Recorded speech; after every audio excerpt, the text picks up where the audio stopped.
أهلا وسهلا أعزائي متابعي قناة عجائب البرنس. النهاردة هنعمل لكم حاجة كده على السريع. دي ماكينة قهوة.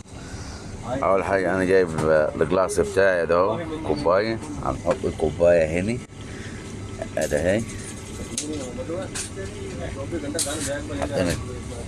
هنا.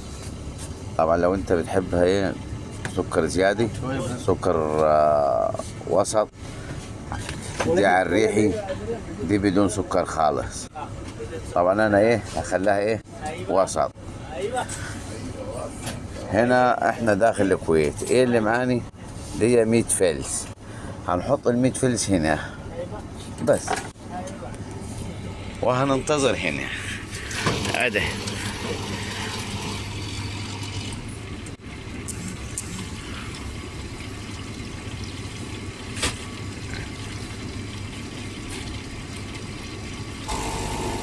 هي.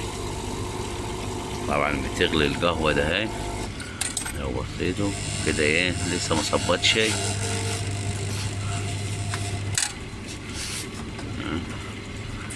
شايفين؟ هذا هي احلى قهوة تشربها بالوش. هذا هي تشرب ايه بالهنا والشفا. هذا لا تولع نار ولا ايه.